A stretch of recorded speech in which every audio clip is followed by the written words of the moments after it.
கர்த்தர் சமீபத்தில் தமது இரக்கத்தில் என்னையும் என் மனைவியையும் வேலைக்காக இந்த நாட்டிற்கு கொண்டு வந்தார்.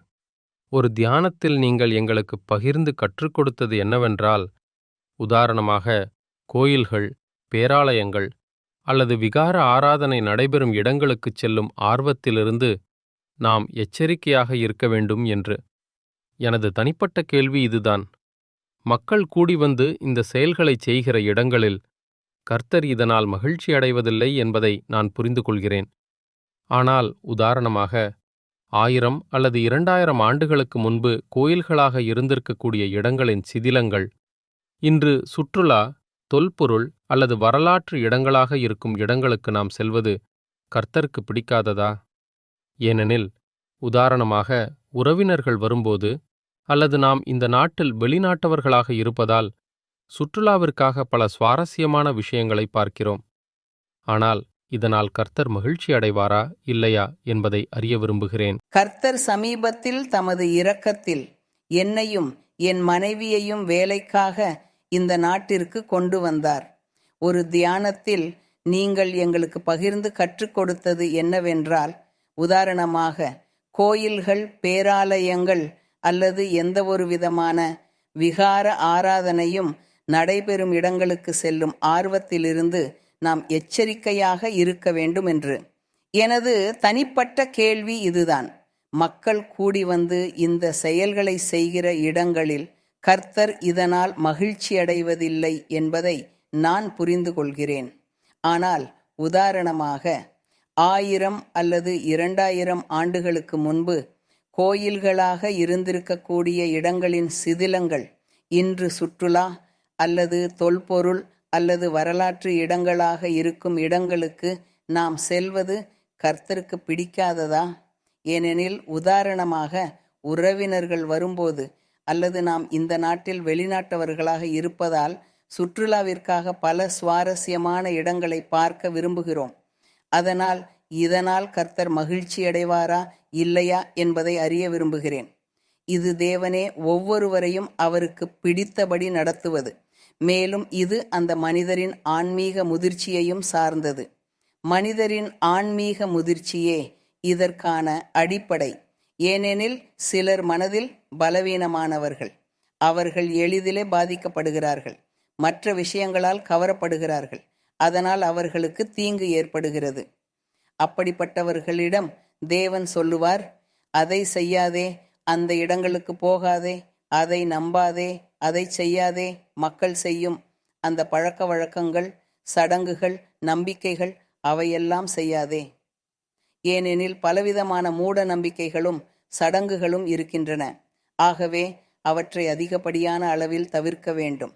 ஆனால் ஒரு முதிர்ச்சியான மனிதன், ஏற்கனவே போதனையை அறிந்தவர், பல விஷயங்களை புரிந்தவர், அவர் அங்கு சென்று மக்கள் என்ன செய்கிறார்கள் என்று பார்த்து அதில் கலந்து கொள்ள வேண்டும் என்ற ஆவலால் தன்னை கட்டுப்படுத்த முடியாதவராக இருக்க மாட்டார்.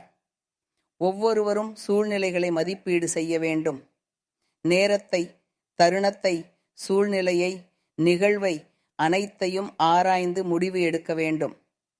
உதாரணமாக நான் நினைவில் வைத்திருக்கிறேன், சிலருக்கு தேவன் கத்தோலிக்க தேவாலயத்திற்கு, திருப்பலிக்கு, திருமணத்திற்கு, நீராட்டத்திற்கு அல்லது ஏதாவது சடங்குகளுக்கு செல்ல வேண்டாம் என்று தடை செய்தார். சிலர் திருச்சபையில் இருந்தாலும் குடும்பத்தினரால் அழைக்கப்பட்டதால் அவர்கள் குடும்பம் கோபப்படாமல் இருக்கவே அந்த இடங்களுக்கு சென்றார்கள், திருமணம், திருப்பலி, நீராட்டு போன்றவற்றிற்கு. ஆனால் அவர்கள் திரும்பி திருச்சபைக்கு வந்தபோது பரிசுத்த ஆவியானவர் அவர்களை கண்டித்தார். நீ அந்த இடங்களில் இருக்க வேண்டியதில்லை என்று கூறினார். ஒரு முறை ஒரு இளைஞன், அவர் ஏற்கனவே திருச்சபையில் இருந்தவர், நமது சபையில் நீராட்டம் பெற்றவர், ஒரு நிலையான விசுவாசி, ஒரு நாள் தனது தோழியால் கத்தோலிக்க தேவாலயத்தில் நடைபெறும் திருப்பலிக்கு அழைக்கப்பட்டார். அவர் அங்கே சென்றார். அங்கே இருந்தபோது மனதிற்குள் தேவனை நோக்கி ஜெபித்தார். அவர் தன்னை நல்லதாக செய்ததாகவும் தனது தோழியிடம் நன்றாக நடந்து கொண்டதாகவும் நினைத்தார். ஆனால் பின்னர் அவர் திருச்சபைக்கு வந்தபோது நாம் ஸ்தோத்திரிக்கும் நேரத்தில் கர்த்தர் அவரிடம் பேசினார். அவர் செய்ததை யாரிடமும் சொல்லவில்லை. இருந்தாலும் கர்த்தர் அவரிடம் கூறினார், நீ ஏன் நான் இல்லாத இடத்தில், நான் வெளிப்படாத இடத்தில் என்னிடம் ஜெபிக்கிறாய்? நீ அங்கு இருக்க வேண்டியதில்லை. நீ அந்த இடத்தில் இருக்கிறாய், அங்கே ஜெபிக்கிறாய். நான் அந்த ஜெபங்களை கேட்கவில்லை என்று அவர் கூறினார். அப்போது அந்த மனிதர் ஆச்சரியப்பட்டு தனது செய்ததை ஒப்புக்கொண்டார். அது தவறில்லை என்று அவர் நினைத்திருந்தார். அவர் தேவனிடம் மன்னிப்பும் கேட்டிருக்கலாம். ஆனால் தேவன் அவருக்கு கற்றுக் கொடுத்தார், அப்படி செய்யக்கூடாது என்று காட்டினார். அவர் சொன்னார், ஆம், அது உண்மை. நான் அங்கே ஜெபித்தேன், மனதிற்குள் ஜெபித்தேன். தேவன் அவரை கண்டித்தார். அவர் அந்த ஜெபத்தை ஏற்கவில்லை என்று கூறினார். பாருங்கள், தேவன் அவர் ஜெபித்ததை அறிந்தார், ஆனால் அதை ஏற்றுக்கொள்ளவில்லை. தேவன் எல்லாவற்றையும் கேட்கிறார், ஆனால் அதை ஏற்றுக்கொள்வது வேறொரு விஷயம். மக்கள் தேவனை பல விஷயங்களுக்கு அழைக்கலாம். தேவன் கேட்கிறார், அவர்கள் என்னை அழைக்கிறார்கள், என்னிடம் கேட்கிறார்கள். ஆனால் அவர்கள் தவறாக செய்கிறார்கள் என்பதால் நான் செயல்பட மாட்டேன், அவர்களுக்கு கொடுக்க மாட்டேன். மேலும் எனக்கு நினைவிருக்கிறது, ஒரு காலத்தில் சில சுவிசேஷ சபைகள் எங்களை பார்த்து பொறாமைப்பட்டன. ஏனெனில் நாங்கள் இருக்கும் சபையில் தீர்க்க தரிசனம் நடைபெறுகிறது, பரிசுத்த ஆவியானவர் வெளிப்படுகிறார், மக்கள் வருகிறார்கள். அவர்களுக்கு தீர்க்க தரிசனம் மிகவும் பிடிக்கும். ஏனெனில் தேவன் அவர்களுடைய இருதயத்தோடு பேசுகிறார். அவர்கள் மகிழ்ச்சியுடன் வெளியேறுகிறார்கள். இது பரவுகிறது. இதன் செய்தி மற்ற மதங்களுக்கும் சென்று சேர்கின்றது. சுமார் 30 ஆண்டுகளுக்கு முன்பு சில சுவிசேஷ சபைகள் எங்களை பற்றி கேட்டார்கள். அவர்கள் சொன்னார்கள், இவர்கள் சாத்தானுடையவர்கள், இவர்கள் பொய்யர்கள். அவர்கள் நோன்பிருந்து தேவனை வேண்டினர். அவர்களை அழித்துவிடு, அவர்களை தண்டி, இந்த சபையை அழித்துவிடு. ஒரு நாள் பரிசுத்த ஆவியானவர் என்னிடம் சொன்னார், சிலர் என்னை அழைக்கிறார்கள், அவர்கள் உங்களை அழிக்கும்படி என்னிடம் கேட்கிறார்கள். ஆனால் நான் அவர்களையே தண்டிப்பேன். அவர்கள் தவறாக நடக்கிறார்கள், அவர்களையே தண்டிப்பேன். ஏன் அவர் அப்படி சொன்னார் என்று நான் அப்போது புரிந்து கொள்ளவில்லை. சில நாட்களுக்கு பிறகு ஒரு புதிய சகோதரி வந்தார். அவர் அந்த சபைகளில் ஒன்றிலிருந்து வந்திருந்தார். அவர் எங்களுடன் தங்கினார். ஏனெனில் தேவன் அவரிடம் பேசுவது அவருக்கு பிடித்தது. பின்னர் அவர் எங்களிடம் சொன்னார், என் மேய்ப்பர் என்பது மேய்ப்பர்களுடன் கூடி உங்களை தண்டிக்கும்படி தேவனை வேண்டுகிறார்கள். அப்பொழுது பரிசுத்த ஆவியானவர் எனக்கு சொன்னது உண்மை என்று நான் புரிந்து கொண்டேன்.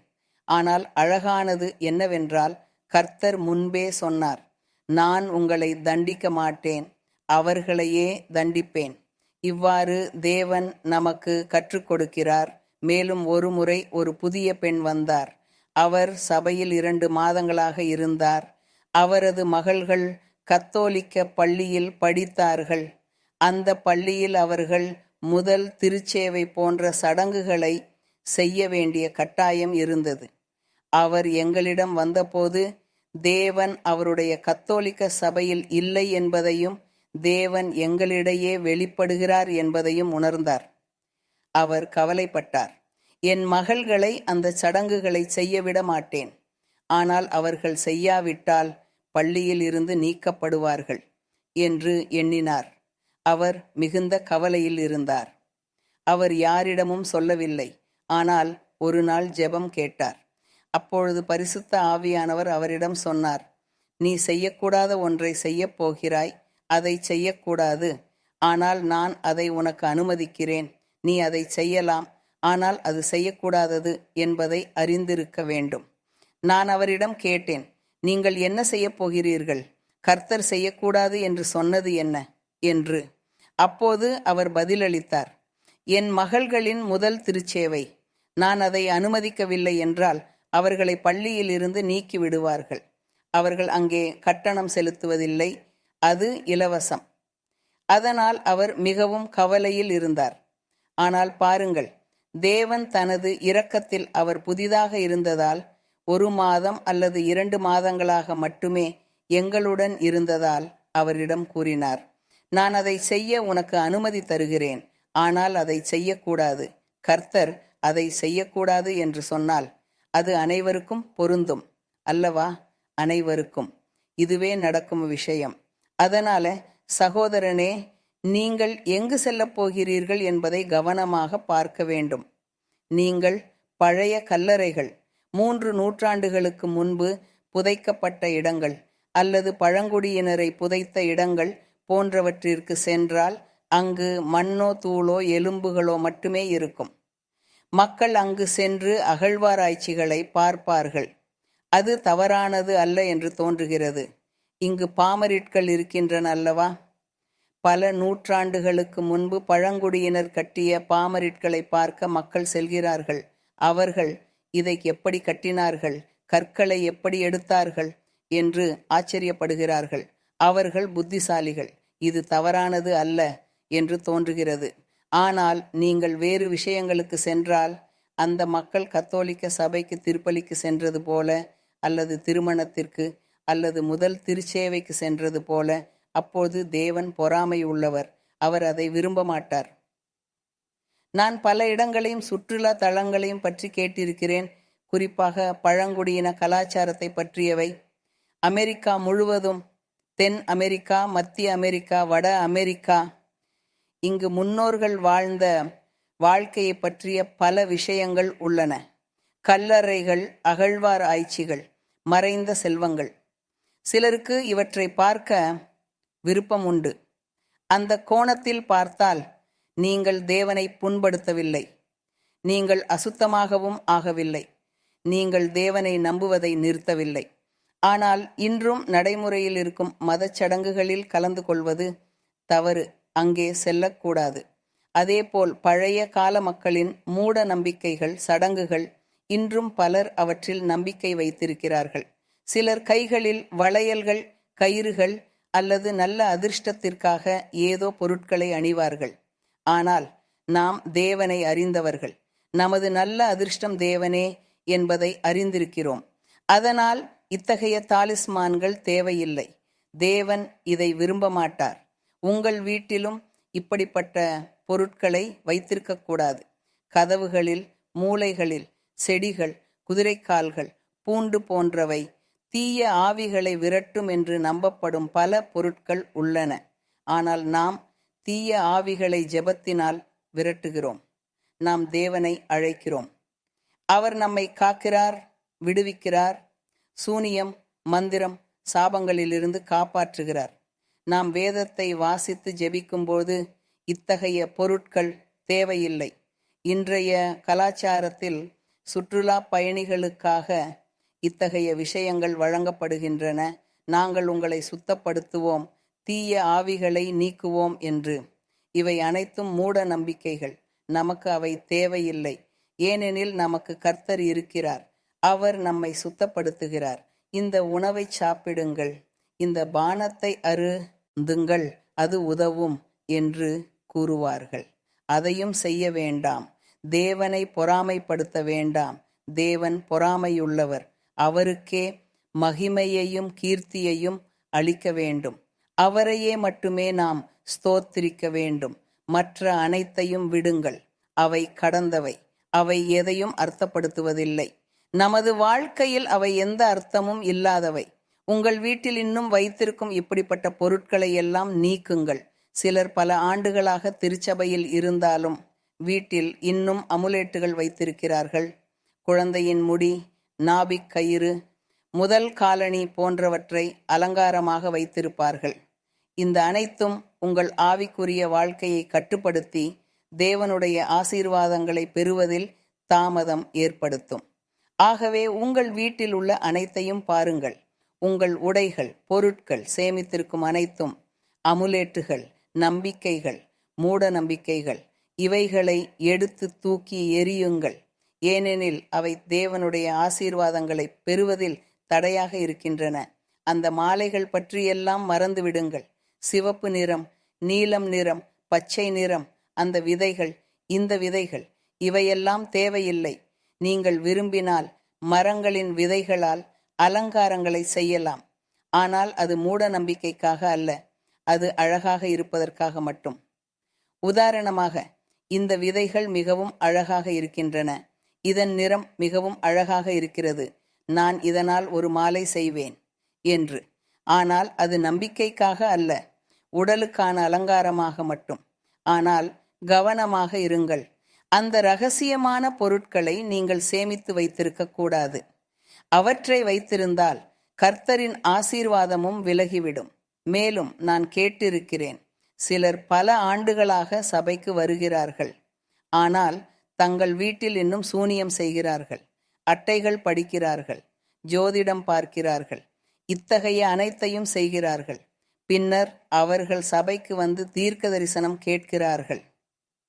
தேவன் இதையெல்லாம் பார்க்கிறார், ஆனால் அவர் ஆசீர்வதிக்க மாட்டார். பரிசுத்த ஆவியானவர் அவர்களிடம் பேசுவார், மனந்திரும்பச் சொல்லுவார், தேவனோடு நேராக இருக்கச் சொல்லுவார்.